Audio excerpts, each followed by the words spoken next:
All right, hello everyone.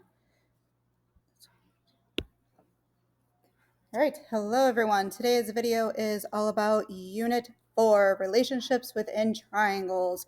We're not going to cover the entire unit in the video, but we're definitely going to talk about the first two success criterias. We do want to be able to identify parts of isosceles and equilateral triangles. We'd also want to be able to apply those exact same properties in order to set up and solve some problems. So we are working through 3 pages of notes today. So 54 through 56 is what we are working on. Let's go ahead and get started.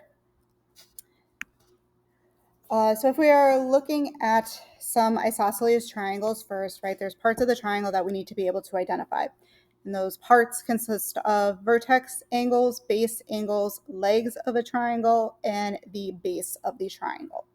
So if we're looking at the vertex angle first, the vertex angle is located opposite from the base.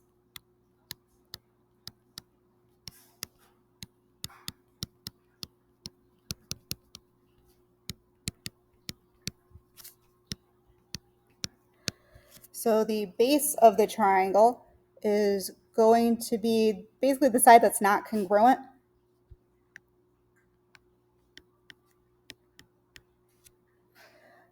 It's also, like we said, opposite from the vertex. So in each one of these triangles, let's see if we can identify the base and therefore the vertex angle.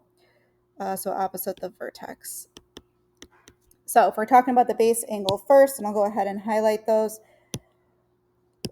Green for our base of our triangle. So it's the not congruent side. So if I'm looking at the top left rectangle, I do know that my two sides that are the same because those other two with the tick marks on it. So I'm going to highlight the piece that is not that congruent side, and that will be my base. From there, if I'm looking for the side that the angle, that is completely opposite from that base, that's going to be my vertex angle. So if I make my vertex angle purple, that means that this angle up at the top of the triangle here is going to be considered my vertex angle. It's located completely opposite from that base of the triangle. So let's go now to the triangle on the right with the 45-degree angle signs in it. We're going to locate the base of the triangle first. We're looking at side BA or AB. That is our side that is not congruent. Even without the markings, I still know that this is the base of my triangle because it's between those two congruent angles. So it's the side included or between, if you remember from the last unit, that vocabulary.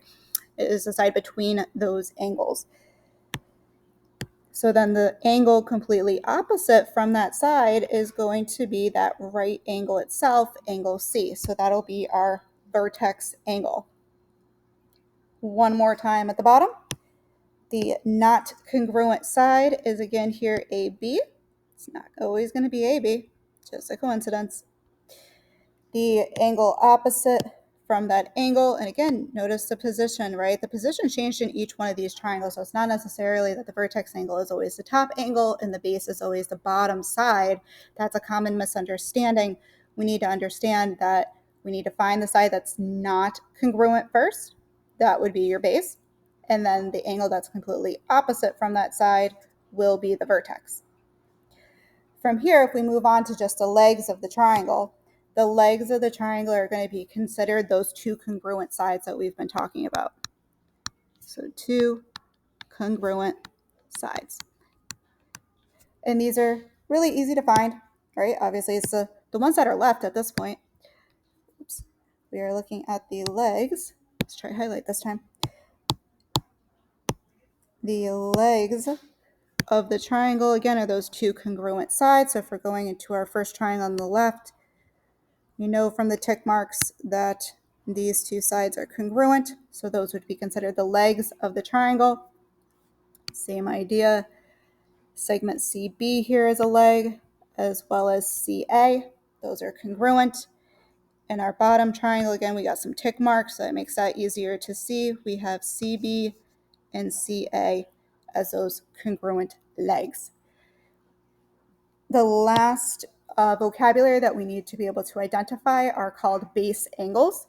the base angles are located at the base of the triangle. So again, we found the base first. And those two base angles are always going to be congruent to each other. So we'll switch the color so you can see it. So it is going to be, it is our two congruent angles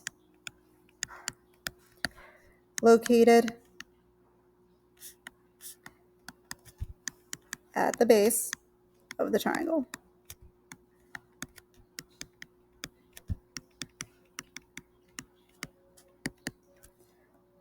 So if we're going to highlight these to be able to tell which angle is which, let's come up with orange this time. Our base angles. So it's going to be those two angles that were left that are located right at the base, and they're always going to be congruent. We definitely see that congruence in the top right-hand triangle because those are both listed as those 45-degree angles. Same idea at the bottom triangle. We're looking at the base angles being angle B and angle A. So that's the first part of today's lesson, being able to identify the parts of an isosceles triangle. The next triangle we're going to focus on the parts of is an equilateral triangle. And this one's a little easier to cover. We talked about this in the last unit. We broke out the vocabulary that equilateral literally translates to all equal sides. So all sides have equal length,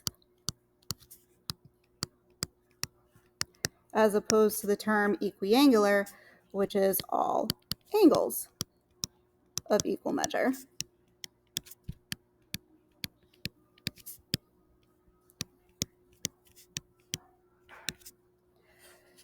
So if we're taking a look at the equilateral triangle to the left here, we do see both that it is equilateral and equiangular. Equilateral, because we see the markings that all these sides are of congruent length. And then equiangular, because we will see that all those angle measures are exactly the same. They're all going to be that 60 degrees if we're talking about an equilateral triangle.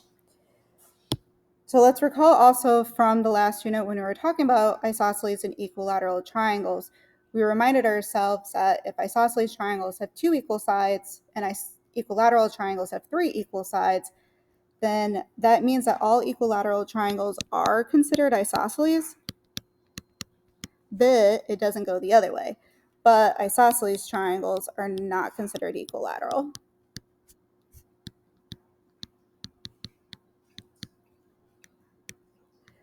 So let's look at a couple of those examples below for equilateral and isosceles triangles.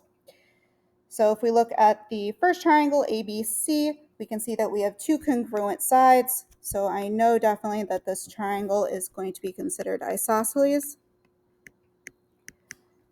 Again, the base is going to be that side that is not congruent to anything else. So that's this side down here. So then that also means that these two angles along that base are going to be my base angles, which means my angle over to the right here is going to be 50 degrees. To figure out what the measure of the vertex angle, angle B, is, my last angle, I can add these two angles together. All right, that's going to give me 100. We all know that triangles sum up to 180 degrees. So that means our last angle must be 80 degrees. Next triangle, if we think about classifying this one, we can definitely see that we have all of these sides the same. See that from the tick marks. So if this is an equilateral triangle like we saw up above, that means that each one of these angle measures must all be the same. And in that case, they're all going to be 60 degrees. In our last triangle, if we're looking at identifying it first, we can see that that one's isosceles again. If we're looking for our base angle this time, base angle is going to be over to the side here as our not congruent side. Therefore, the base angles will be the two angles right next to it. That side or included between those two angles is that base side. So again, those angles have to be congruent to each other. If we add those together, all right, we're going to get 126. Subtract that from 180, and we get that our missing vertex angle here is going to be 54 degrees. So that's just some of the practice for isosceles and equilateral triangles. I would encourage you, before going on to the next slide here, that you should probably pause the video, try these problems yourself, and then you can go ahead and hit play to see the answers worked out. So let's take a look at each one of these triangles and see if we can solve them. If we recognize in the first one where our base is, we can find that angle R here and angle Q are going to be our congruent base angles. So if we add up all of our angles here, 2x and 2x is going to make 4x, and add the 40 degrees, combine that for a total of 180 degrees. So subtract 40 and divide by 4, we get 135 as our measure. Moving over to 2, we already talked about this one, is an equilateral triangle, which means that we know each angle is going to be 60 degrees. Dividing by 6 means here that our value for x should be 10. In question number 3, we're looking at an isosceles triangle. So in an isosceles triangle, we're given here the segments VS and VT are our legs, which means that they must be congruent to each other. So we'll set 2x plus 6 equal to 3x minus 6. So if we subtract the 2x from both sides and add 6, we get our value for x. Moving over to 4, this one has some different pieces to it. We needed to remind ourselves that a linear pair of angles have to always sum up to 180 degrees. So the first thing I would probably do is subtract the 126 from 180, knowing that that's going to be 125, from 180, which is going to give me 55 degrees as my angle x here. Since that 55 degrees I just figured out is a base angle, that means my other side is going to be the same. And therefore angle Z, being the exterior angle, would also be the same as the exterior angle on the left side of the shape. Leaving us now with having to find the measure of Y, our vertex angle. So let's add our bases together. Those base angles give us a total of 110 degrees. And again, a triangle's interior angle sum is 180, subtracting for 70 degrees. Question number 5 here. Question number 5 gives us some different information. We're asked to solve for an angle and a side length given the perimeter. So the angle measure we should know easy enough. It's an equilateral triangle. That angle has to be 60 degrees. If we think about the perimeter of this triangle being 54, that 54 is going to be the sum of all of these sides. And if the sides are all the same, then I'm looking at 4, 8, 12x equaling 54. If I divide 54 by 12, I end up with 4.5. So remember, angles total 180, sides total literally anything in the world. Looking over at my last one, this is a composite shape. It's 2 shapes included in one. So we can see definitely in that equilateral triangle that all those angles were 60 degrees. Even without seeing that in the diagram, we definitely could figure out that information. If I'm looking here at this right angle, again, we know right angles are 90 degrees. We don't need to be told that. But if we subtract the 60 from the 90, we end up with 30 degrees as the measure of angle N.